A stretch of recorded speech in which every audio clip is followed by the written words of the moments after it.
Welcome everyone in our Principles of Marketing class. We're going to start chapter 15.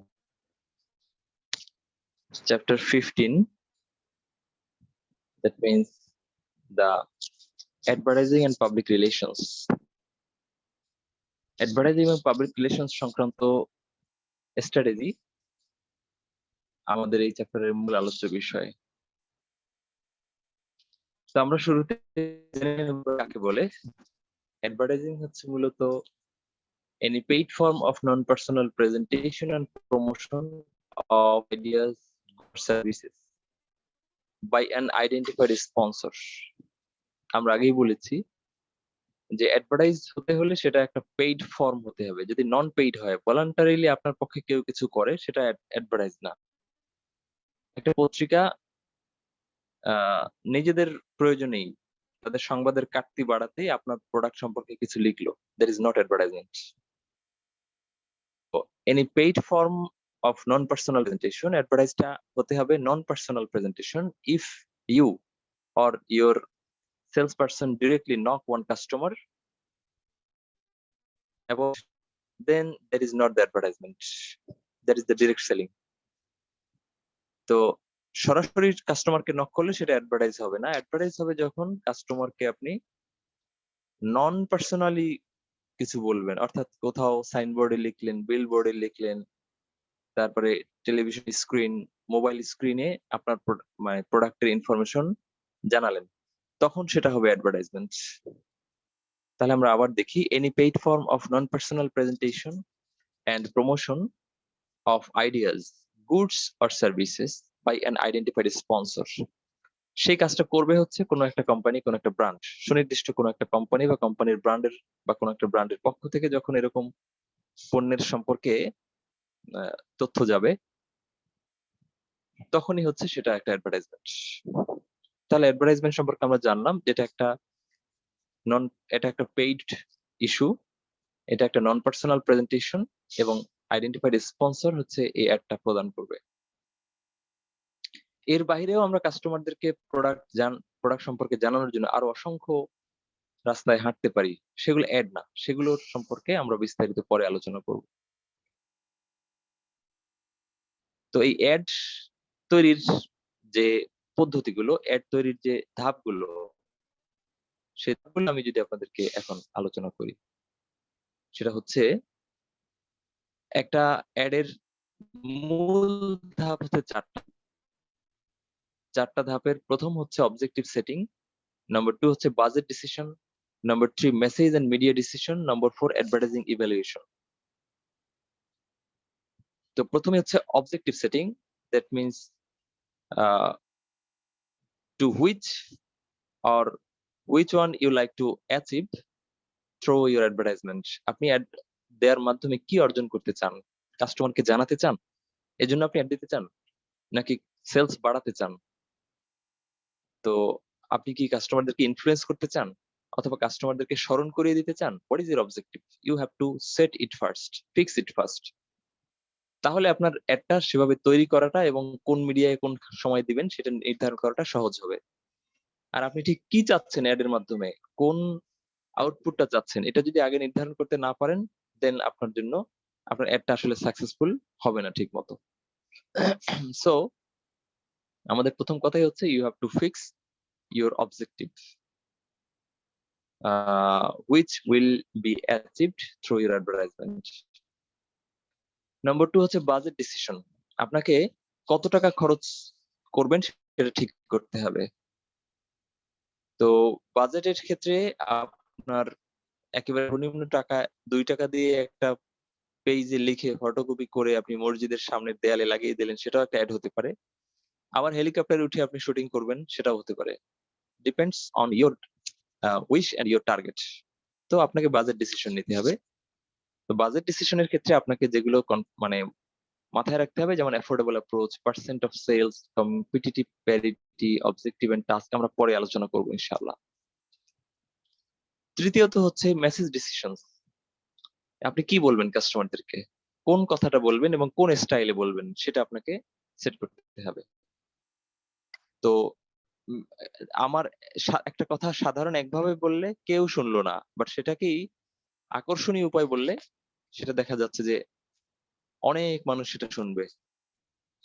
তো আপনার বলার style এবং কথা সাজানোর স্টাইল কোনটা আগে বলবেন কোনটা পরে বলবেন, এটা important issue for the advertisement. Number 4 হচ্ছে বা থার্ড পার্টেরই তৃতীয় ধাপের দ্বিতীয় অংশ হচ্ছে মিডিয়া ডিসিশন। মিডিয়া ডিসিশন হচ্ছে যে আপনার কোন মিডিয়াতে একটা শো করবেন, প্রিন্ট, ব্রডকাস্টিং মিডিয়া তথা যেগুলো অন এয়ার দেওয়া হয় যেমন টেলিভিশন, অথবা আপনার ইন্টারনেট মিডিয়া কিনা ফেসবুক সোশ্যাল মিডিয়ায়, অথবা আপনার আউটডোর মিডিয়া বিলবোর্ড সাইনবোর্ড ইত্যাদি। তারপরে সেই মিডিয়ার আবার কোন জায়গাটাতে কোন সময় করবেন, কোন প্রোগ্রামে করবেন, রান্নার প্রোগ্রামে একটা দিবেন নাকি বাচ্চাদের কার্টুনে দিবেন নাকি খেলার প্রোগ্রামে দিবেন নাকি খবরের মধ্যে দিবেন। তো এটা আপনাকে ডিসিশন নিতে হবে। যদি পত্রিকায় দেন তাহলে কোন পাতায়, প্রথম পাতায় নাকি শেষ পাতায় নাকি নারী পাতায় নাকি খেলার পাতায় নাকি আপনার ওই যে পাত্রী চাই পাতায়, আপনার কোন পাতাটা কোন কাস্টমারের মনোযোগ দিয়ে পড়ে সেটাকে সামনে রেখে একটা দিতে হবে। তো সেই ডিসিশনটাও আমরা এই থার্ড স্টেপে নেব। নম্বর 4 হচ্ছে অ্যাডভার্টাইজিং ইভ্যালুয়েশন। অ্যাডভার্টাইজিং ইভ্যালুয়েশন বলতে বোঝায় যে আপনি যে উদ্দেশ্যে অ্যাডটা দিয়েছেন, যে টার্গেটে অ্যাডটা দিচ্ছেন সেই টার্গেটটা ফিল আপ কতটুকু হচ্ছে সেটা আপনাকে আবার মূল্যায়ন করতে হবে। সাপোজ আপনি কাস্টমারদেরকে ইনফর্ম করতে দিচ্ছেন, তো to what extent customers have been informed, কতটুকু কাস্টমার ইনফর্ম হলো সেটা আপনাকে যাচাই করে দেখতে হবে। এবং টার্গেট যে অডিয়েন্স যাদের উদ্দেশ্য করে একটা দিচ্ছেন ওই কাস্টমাররা আসলে একটা পাচ্ছে কিনা, তারা তাদের চোখে পড়ছে কিনা সেটা আপনাকে আবার মেজার করে দেখতে হবে। যদি এমন হয় অসংখ্য কাস্টমার আপনার একটা দেখেছে বা টার্গেট অডিয়েন্স যারা আপনি বাচ্চাদের উদ্দেশ্যে দিচ্ছেন বাচ্চারা সেটা দেখছে না, তাহলে তো আপনার একটা উদ্দেশ্য পূরণ করলো না। আপনি যদি প্রফিট ডেভেলপ করার জন্য যান, ইনক্রিজ করার জন্য যান, তাহলে প্রফিট বাড়লো কিনা অ্যাড করে, কারণ অ্যাড দেওয়ার পেছনে একটা খরচ আছে। তো সেই খরচ করার পরে আপনার প্রফিট আদৌ বেড়েছে কিনা নাকি খরচটাই সার, এটা তো আপনাকে মূল্যায়ন করে দেখতে হবে। তো সেটাই আপনার ফাইনালি অ্যাডটা দেওয়ার পরপরই ইভ্যালুয়েট করে দেখতে হবে। যদি দেখা যায় যে ঠিকমতো আসলে অ্যাড এর টার্গেট ফিল আপ হচ্ছে না, তাহলে ঘাটতিটা কোথায়? মিডিয়া সিলেকশনে ঘাটতি ছিল নাকি মেসেজ ডিসিশনে ঘাটতি ছিল? বড়দের অ্যাডভার্টাইজমেন্ট ছোটদের মতো করে ছোটদের স্টাইলে বলেছি নাকি ছোটদের অ্যাড বড়দের স্টাইলে বলেছি? ঘাটতিটা কোথায় সেটা আবার আপনাকে সংশোধন করে নতুন করে একটা দিতে হবে। এই হচ্ছে মোটামুটি আমাদের অ্যাড এর 4 টা স্টেপ। আবারও বলছি, objective setting, budget decision, message decision and media decision and evaluation. জি, যদি কোনো প্রশ্ন থাকে please. If you have any question on steps of the advertisement.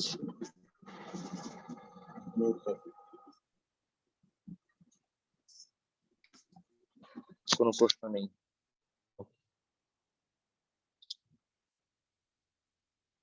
আমরা চলে যাচ্ছি পরের স্টেপে। আমরা বলেছি প্রথম অংশে অ্যাডভার্টাইজমেন্টের অবজেক্টিভ সেট করতে হবে। ফাইন। তো কি কি অবজেক্টিভ হতে পারে? We will suggest you 3 advertisement objective. 3টা অবজেক্টিভ আমরা সাজেস্ট করছি আপনাকে। সেই 3টা হচ্ছে প্রথমত ইনফরমেটিভ অ্যাডভার্টাইজমেন্ট। আপনি কাস্টমারকে ইনফর্ম করতে, to inform your customers ad তৈরি করতে পারেন। দ্বিতীয়ত আপনি আপনার টার্গেট হতে পারে যে you will pursue your customers, you will influence or encourage your customers to purchase your product. যদি আপনি কাস্টমারকে প্রোডাক্ট ক্রয়ে উৎসাহিত করার জন্য অ্যাড দেন, তাহলে সেটাকে আমরা পারসুয়েসিভ অ্যাড ক্যাটাগরিতে রাখবো। আর 3 নম্বর হচ্ছে রিমাইন্ডার। রিমাইন্ডার অ্যাড বলতে if your target is to remind your customers about your brand, your product, your location, etc., then that would be included in the reminder advertisement. তো এই হচ্ছে আমাদের 3টা উদ্দেশ্য আমরা নির্ধারণ করতে পারি। হয় কাস্টমারদেরকে ইনফর্ম করতে চাই, তাহলে আমরা এটাকে এক ধরনের অ্যাড তৈরি করব। যদি আমরা কাস্টমারকে পার্সিউ করতে চাই, ইনফ্লুয়েন্স করতে চাই, তাহলে আমাদের এটাও একটা সেপারেট অবজেক্টিভ হবে। আর যদি আমরা কাস্টমারকে জাস্ট রিমাইন্ডার দিতে চাই, then that would be a different advertising objective. কোনো কোশ্চেন তিনটা অবজেক্টিভের ব্যাপারে? No sir. ওকে, আমরা এবার চলে যাচ্ছি অ্যাডভার্টাইজের যে তিনটা অবজেক্টিভ বলেছি সেগুলোর একটু বিস্তারিত আলাপে যাব। প্রথম হচ্ছে ইনফরমেটিভ অ্যাডভার্টাইজমেন্ট। ইনফরমেটিভ অ্যাডভার্টাইজমেন্ট বলতে বোঝায়, যেমন number 1, communicating customer value. Customer value বলতে বোঝায় কাস্টমার এই প্রোডাক্টটা ব্যবহার করে কি সুবিধাটা পাবে। সুবিধাটাকে আমরা বলছি ভ্যালু। ভ্যালু মানে মূল্য না, ভ্যালু মানে প্রাইস না, ভ্যালু মানে সুবিধা, বেনিফিট। তো কমিউনিকেটিং কাস্টমার ভ্যালু মানে আমার এই অ্যাডটা কন্টেইন করবে যে after using the product, what benefit the customer is being get। তো কোন বেনিফিটটা কাস্টমার পেতে যাচ্ছে আমার এই প্রোডাক্টটা ব্যবহার করে, সেটা যদি আপনি এই অ্যাডে দেন, তাহলে সেটা একটা informative advertisement. Building a brand and company image. যদি আপনি আপনার ব্র্যান্ড এবং কোম্পানির একটা ইমেজ বিল্ড আপ করতে চান, অনেক ভালো, অনেক সুন্দর, দারুণ ইত্যাদি, তো এটাকে আমরা one kind of informative advertising বলবো। অর্থাৎ একটা ইমেজ। এরপরে telling the market about any product. যদি আপনার প্রোডাক্ট সম্পর্কে, আপনার আগেই অনেকগুলো প্রোডাক্ট আছে, নতুন আরেকটা প্রোডাক্ট মার্কেটে এনেছেন, সেটা সম্পর্কে কাস্টমারদেরকে জানাতে চান যে এবার আপনাদের জন্য নতুন এসেছে, তো সেটাকে আমরা ইনফরমেটিভ অ্যাডের ক্যাটাগরিতে রাখবো। Explaining how A product works. আপনি যদি আপনার প্রোডাক্টটা ঠিক কিভাবে কাজ করে সে ধরনের কোনো অ্যাড দেন, তাহলে এটাকে আমরা ইনফরমেটিভ অ্যাড বলতে পারি। যে এই প্রোডাক্টটা প্রথমে আপনার আহ নিয়ে আপনি খোলার পরে তারপরে এভাবে আহ প্রত্যেকটা পার্টস গুলো লাগাতে হবে, তারপরে আপনার সুইচটা টিপ দিতে হবে, তারপরে আপনার কাজটা হবে। কিভাবে হবে এটা আপনি যদি বিস্তারিত দেখান সেটা হতে পারে। অথবা আপনি যদি দেখান যে আপনি জুস তৈরি করছেন, তো জুস কিভাবে তৈরি করা হয় বিস্তারিত আপনি প্রক্রিয়াটা দেখালেন অ্যাডের মাধ্যমে, সেটাকে আমরা বলছি ইনফরমেটিভ অ্যাড। যেমন আপনি বাগান থেকে সেরা আমগুলো বাছাই করে ভিজিয়ে ধুয়ে তারপরে সেগুলোকে মেশিনে দেওয়া, এবং অটোমেটিক মেশিনে এখানে চিংড়ে রস বেসনের সাথে আবার অন্যান্য কিছু মিক্সিং হয়ে তারপরে সেটা মেশিনে গিয়ে প্যাকেটে ঢুকলো, তারপরে প্যাকেট স্বয়ংক্রিয়ভাবে প্যাকেটিং হয়ে সেটা বাজারে আসছে। এই যে আপনাকে টোটাল প্রক্রিয়াটা সে দেখাচ্ছে, এটা আমরা বলতে পারি informative advertisement. Then suggesting new use for a product. একটা প্রোডাক্টের যদি নতুন কোনো ব্যবহার আপনার সাজেস্ট করে থাকেন, যেমন এই মোবাইল এখন শুধু কথা বলার জন্য না, এই মোবাইল এখন আপনি ক্লাস করার জন্য ইউজ করতে পারেন, এরকম একটা অ্যাড যদি দেন যে স্যামসাং নতুন একটা ডিভাইস বা স্যামসাং এর মোবাইলটা কিভাবে আপনি ক্লাসের জন্য ইউজ করতে পারেন সেটা আপনাকে বলবো। অথবা জুম বললো যে আমাদের এটা শুধু ক্লাস করার জন্যই না, এই জুম অ্যাপ দিয়ে আপনি এখন কলও দিতে পারবেন হোয়াটসঅ্যাপের মতো। তো এই যে একটা প্রোডাক্টের নতুন কোনো ব্যবহার সম্পর্কে জানানো কাস্টমারদেরকে, সেটা আমরা বলবো সাজেস্টিং, মানে এটা একটা ইনফরমেটিভ অ্যাডভার্টাইজমেন্ট। তারপরে হচ্ছে informing the market of a price change. যদি আপনারা কোনো প্রাইস চেঞ্জ করেন, যে এখন 50% অফ, 15% রিডিউস করে আমাদের প্রোডাক্ট এখন 15 টাকা থেকে 12 টাকা এসছে, তো এটা একটা আমরা বলতে পারি যে informative ad, informing the market of a price change. তবে কেউ দাম বাড়ালে কখনো এইভাবে বিজ্ঞাপন দিয়ে বলে, সাধারণত দাম কমালেই বলে। তারপর হচ্ছে describing available services and support. আপনাদের সেবাগুলো কি সেগুলোর তালিকা দিয়ে আপনারা কি কি সাপোর্ট দিয়ে থাকেন প্রোডাক্টের সাথে সাথে, সেগুলো ইনফর্ম করে যখন কোনো অ্যাড দেন, সেটাকে আমরা ইনফরমেটিভ অ্যাড বলতে পারি। যে আমাদের সেবা সমূহ, প্রথমত আমরা সাধারণ রোগীদেরকে দেখি, দ্বিতীয়ত আমরা কোনো ধরনের সার্জারি লাগলে সেটা আমাদের খুব চমৎকার ব্যবস্থাপনা আছে, একেবারে আধুনিক ও ওটি আছে। তৃতীয়ত আমাদের যদি কোনো হোম সার্ভিস লাগে, আমাদের ডাক্তার বা নার্স আপনার বাসায় গিয়ে সার্ভিস দিবে। মানে আপনার টোটাল সার্ভিস সংখ্যা কয়টা সেটা যদি এক্সপ্লেইন করেন করতে পারেন। আর লাস্ট হচ্ছে কারেক্টিং ফলস ইমপ্রেশন। আপনাদের সম্পর্কে বাজারে একটা নতুন তথ্য ছড়িয়েছে, আপনারা নাকি ভুয়া এই যে রিএজেন্ট দিয়ে করেন, মানে ডায়াগনোসিস করেন। বাজারে যে 10টা বা 15টা কোম্পানিকে সরকার শাস্তি দিয়েছে রিএজেন্ট, মানে ডেট এক্সপায়ার রিএজেন্ট ইউজ করার জন্য, তো আপনারাও তার মধ্যে আছেন, এরকম একটা কথা ছড়িয়ে পড়েছে। তো আপনারা সেই ফলস ইমপ্রেশন করার জন্য যখন একটা অ্যাড দিলেন যে না এটা একেবারেই অসৎ কথা, আমরা আসলে কিছু করি না, এবং সরকার যে 15 টাকা জরিমানা করেছে আমরা আসলে তার মধ্যে নেই, তো এই একটাও one kind of informative advertise. জি, ইনফরমেটিভ অ্যাডভার্টাইজের সম্ভাব্য কতগুলো ধরন হতে পারে সেগুলো আমরা এখানে বললাম। Do you have any question?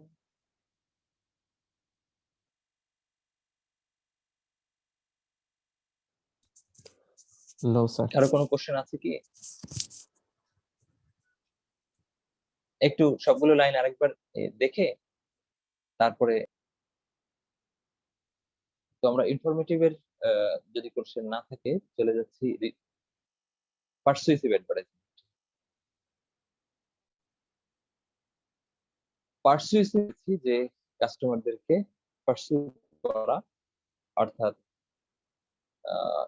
Influence করা, এনকারেজ করা, যেখানে আপনার ইনফর্ম করার কিছু নাই, কাস্টমার আপনার প্রোডাক্ট আগে থেকেই যখন জানে তখন আপনি ডিসিশন নেবেন যে you like to pursue your customer. তো পারসুয়েসিভ অ্যাডভার্টাইজমেন্টের মধ্যে রয়েছে building brand preference. Brand preference build up করা। যদি এমন হয় যে আপনার ব্র্যান্ড অন্যদের চেয়ে ভালো, এরকম একটা অ্যাড দিতে চাচ্ছেন যে আমরাই সেরা, আমরাই শ্রেষ্ঠ, আমরাই সবচেয়ে শক্তিশালী নেটওয়ার্ক দেই, তো সেই ধরনের অ্যাডকে আমরা বলতে পারি persuasive advertisement. Then encouraging switching to a brand. Encouraging switching to a brand, যদি আমরা এমন কোনো অ্যাড দিতে চাই যে কাস্টমার এনকারেজ করছি যে আপনি অন্য সব বাজে টুথপেস্ট বাদ দিয়ে বা দাঁতের মাজন বাদ দিয়ে আমাদের এই যে বিশেষ হেলদি দাঁতের ইউজ করুন, অথবা আমাদের এই শক্তিশালী নেটওয়ার্ক ব্যবহার করুন। তো এই ধরনের উদ্বুদ্ধ করামূলক বা অন্যদেরটা বাদ দিয়ে আমাদেরটা নেওয়ার জন্য যখন আপনি বিজ্ঞাপনটা দিলেন, এটা ওয়ান কাইন্ড অফ পারসুয়েসিভ হতে পারে। Changing customer perceptions of product value. কাস্টমারদের আপনার প্রোডাক্ট সম্পর্কে, প্রোডাক্টের বেনিফিট সম্পর্কে যে একটা পারসেপশন আছে, ধারণা আছে, সেই ধারণাটাকে বদলে দিতে চান।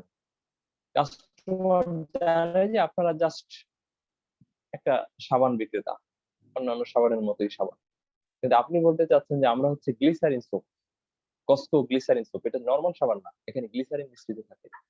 গ্লিসারিনের কাজ হচ্ছে আপনার শরীরে সবসময় সিক্ত ভাব রাখবে। তো শীতের মধ্যে আপনার শরীর যদি সিক্ত ভাব থাকে, তো আপনার তো ত্বক প্রোটেকশন হয়ে গেল। তো এই শীত থেকে বাঁচতে বড় ধরনের একটা উপকার হচ্ছে গ্লিসারিন সোপ। এই যে আপনি একটু আপনার প্রোডাক্টের মানে আরো যে অন্তর্নিহিত গুণ আছে, যে গোপন কিছু বেনিফিট আছে, সেগুলো কাস্টমার ধারণাই করতে পারে না, সেটা আপনি যখন বললেন, এটা একটা persuasive ad. Then persuading customers to purchase now. যদি কাস্টমারদেরকে বলেন আজই কিনুন, এখনই কিনুন, 1 ঘন্টার মধ্যে যারা অর্ডার দিবেন তাদের জন্য রয়েছে স্পেশাল ডিসকাউন্ট, আগামী 3 দিনের মধ্যে যারা অর্ডার করবেন বা কিনবেন, এই যে মানে অতি দ্রুত কেনার জন্য উদ্বুদ্ধ করতে যে আপনি আগে দিলেন, বিজ্ঞাপন দিলেন, এটাকে আমরা পারসুয়েসিভ অ্যাড বলবো। দেন ক্রিয়েটিং কাস্টমার এনগেজমেন্ট।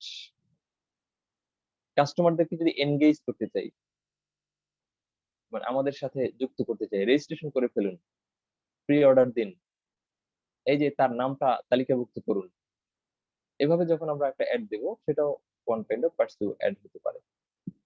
এরকম বিজ্ঞাপন তো নিশ্চয়ই আপনারা দেখেছেন, রেজিস্ট্রেশন করুন, নাম লিপিবদ্ধ করুন, অথবা সাবস্ক্রাইব করুন, তো এইগুলো হতে পারে। তারপরে বিল্ডিং ব্র্যান্ড কমিউনিটি। আমরা যখন একটা ব্র্যান্ড কমিউনিটি বিল্ড আপ করতে চাই কাস্টমারদের নিয়ে, যে আমাদের লাক্স পরিবারের সদস্য হন, অথবা ফিলিপস পরিবারের সদস্য হন বা র্যাঙ্কস এলজি পরিবারের সদস্য, গর্বিত বাংলাদেশের গর্বিত মানুষেরাই বা সুখী মানুষরা এলজি পরিবারের সদস্য হয়, এই টাইপের কথাবার্তা যখন বলা হয় একটা কমিউনিটি ডেভেলপ করার জন্য, সেটা আমরা পার্সুয়েসিভ বলতে পারি। Any question?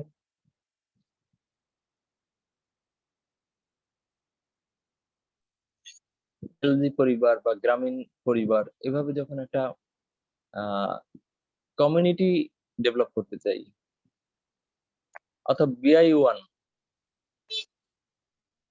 থেকে যারা পাশ করেছে তেমনি আমরা একটা প্ল্যাটফর্ম করতে চাই। তো বিআইইউ স্টুডেন্টদেরকে আমরা যখন সাবেক স্টুডেন্টদেরকে যখন আমরা ইনভাইট করলাম, তো আমার এই বিজ্ঞাপনটা আসলে একটা ব্র্যান্ড কমিউনিটি ডেভেলপ করা চেষ্টা আর কি, এই ধরনের।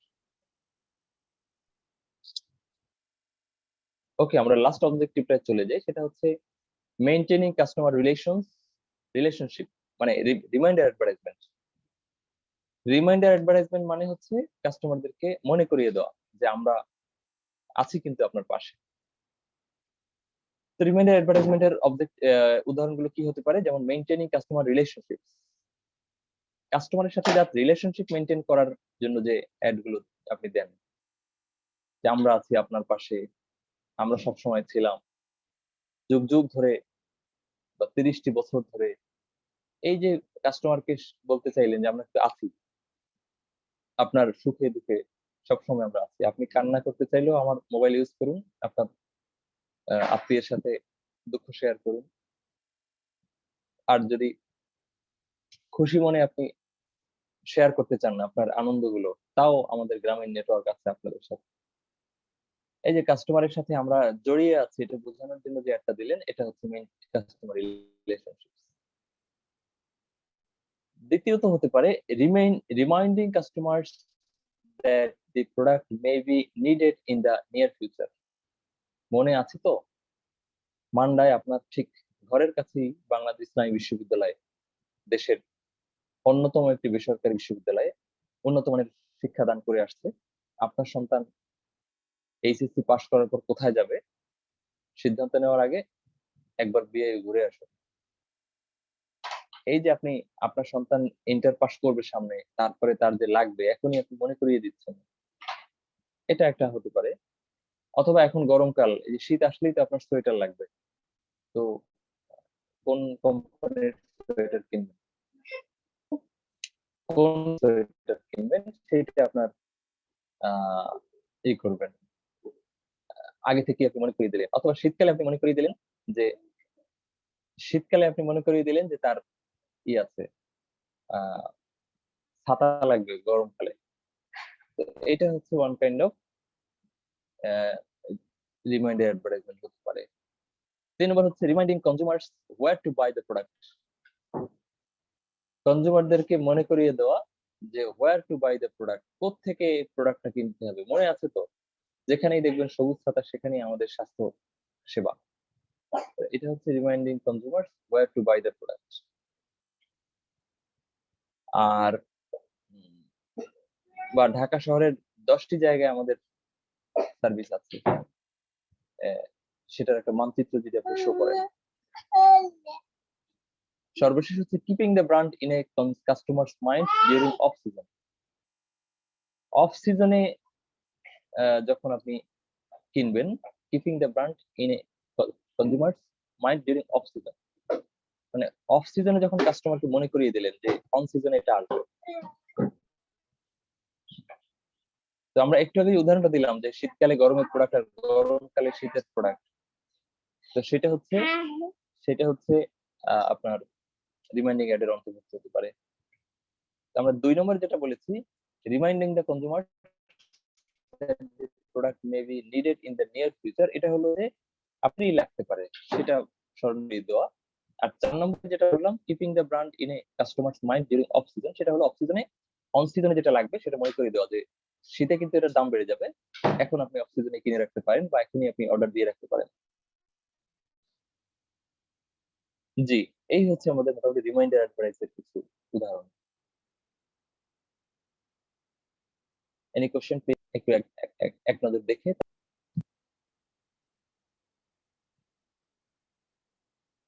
এবার আমরা চলে যাচ্ছি সেটিং অ্যাডভার্টাইজিং বাজেট, দ্বিতীয় ধাপে। মনে আছে নিশ্চয়ই, প্রথম ধাপ ছিল অ্যাডের বিজ্ঞাপন অ্যাডভার্টাইজমেন্ট অবজেক্টিভ সেটিং, আর দ্বিতীয় ধাপটা হচ্ছে সেটিং অ্যাডভার্টাইজিং বাজেট, কত টাকা খরচ করবেন। তো কত খরচ করবেন এটা আপনার ব্যাপার, তবে আপনি অ্যাড তৈরির ক্ষেত্রে বাজেট সেটআপের আগে যে বিষয়গুলো মাথায় রাখা উচিত, কনসিডার করা উচিত, সে সম্পর্কে আমরা আপনাকে একটা ধারণা দিচ্ছি। প্রথমত, stage in the product life cycle. আপনার প্রোডাক্টটা এখন প্রোডাক্ট লাইফ সাইকেলের কোন স্টেজে আছে? ইন্ট্রোডাকশন স্টেজে, নাকি গ্রোথ স্টেজে, নাকি ম্যাচুরিটি স্টেজে, নাকি ডেক্লাইন স্টেজে? তো আমরা ঠিক গত চ্যাপ্টারেই তো পড়েছি যে ইন্ট্রোডাকশন স্টেজে অ্যাড গুলো কেমন হবে, কাদেরকে ফোকাস করে হবে, গ্রোথ স্টেজে অ্যাড গুলো কাদের উদ্দেশ্যে হবে, ম্যাচুরিটি স্টেজে অ্যাডভার্টাইজটা কাদের উদ্দেশ্যে হওয়া উচিত, কি ধরনের হওয়া উচিত, এবং ডেক্লাইন স্টেজে অ্যাড কাদের উদ্দেশ্যে হওয়া উচিত। তো হ্যাঁ, মনে আছে তো ডেক্লাইন স্টেজে অ্যাড কাদের উদ্দেশ্যে দিতে হয়, বা কি ধরনের অ্যাড দিতে জি হয় স্যার, জি স্যার। একটু বলেন তো। স্যার মানে একদম লয়াল কাস্টমার যারা যারা আপনার প্রোডাক্ট ইউজ করবে এখন পর্যন্ত, মানে ওই যে স্যার নোকিয়ার স্যার যদি ফোনের উদাহরণ দেওয়া হয় তাহলে দেখা যায় স্যার নোকিয়া ফোন ইউজ করে কারা এখন, যারা আর কি আমাদের যারা নানা চাচা আছে, দাদারা আছে, তারা কিন্তু স্যার এখনো স্যার ওই নোকিয়া ফোনের কথাই বলে, আর অন্য কোনো ফোন কিন্তু তাদের ভালো লাগে না। ওই তাদের জন্য আর কি স্যার ওই ডিসপ্লে থেকে একটা অ্যাড দেওয়া হয় যেন তারা ভুলে না যায়, রাইট, এবং খুব কম পরিসরে এটা দেওয়া হয়। কম পরিসরে, কারণ আমার তো এখন এমনি ফোনের দাম কমাতে হচ্ছে কাস্টমার ধরে রাখার জন্য, আর নতুন কাস্টমার আকৃষ্ট করার কিছু নেই, নতুনরা কখনোই পুরানো প্রোডাক্ট কিনবে না। জি স্যার। তো যাই হোক, আপনাকে কনসিডার করতে হবে number one, stage in the product life cycle, যে আপনি প্রোডাক্ট লাইফ সাইকেলে ঠিক কোন স্টেজে আছেন সেটা আপনাকে কনসিডার করতে হবে। নাম্বার টু হচ্ছে, আর কোন স্টেজের ক্ষেত্রে আমরা বলছি new products, large advertising budget. New product যদি হয় সেক্ষেত্রে আপনার অ্যাডভার্টাইজিং বাজেট সেট করতে হবে অনেক লার্জ, কারণ আপনাকে এখন কাস্টমারদেরকে ইনফর্ম করতে হবে ব্যাপকভাবে, বারবার তার চোখের সামনে যেতে হবে যে আমরা নতুন এসেছি। আর যদি ম্যাচিউর হয় তাহলে আপনার লোয়ার বাজেট হতে পারে, এই কারণে যে এটা কাস্টমার সবাই জানে। এখন আপনি মাঝে মাঝে অ্যাড দিবেন হচ্ছে অন্য কাস্টমার মানে নিয়ে আসার জন্য, অন্য কোম্পানির কাস্টমারদেরকে আনার জন্য কখনো কখনো দিবেন, আর রিমাইন্ডার অ্যাড দিবেন আপনার কাস্টমার যেন আপনার সাথেই থাকে সেজন্য। এর বাইরে আপনার কম্পিটিটরস তারা কি ধরনের অ্যাড দেয় সেটা আপনাকে মাথায় রাখতে হবে। আনডিফারেন্সিয়েটেড ব্র্যান্ড হেভি অ্যাডভার্টাইজিং, যদি আপনার আচ্ছা, এই দুটো আলোচনা আমরা পরে করব। আমাদের এখন পর্যন্ত যে আলোচনা করেছি সেটা আমাদের পার্ট ওয়ান হিসেবে থাকলো, আমরা সেকেন্ড পার্টের আলোচনায় এই বিষয়টা নিয়ে শুরু করবো ইনশাআল্লাহ। তো আমন্ত্রণ রইল পরের সেশনে। আল্লাহ হাফেজ।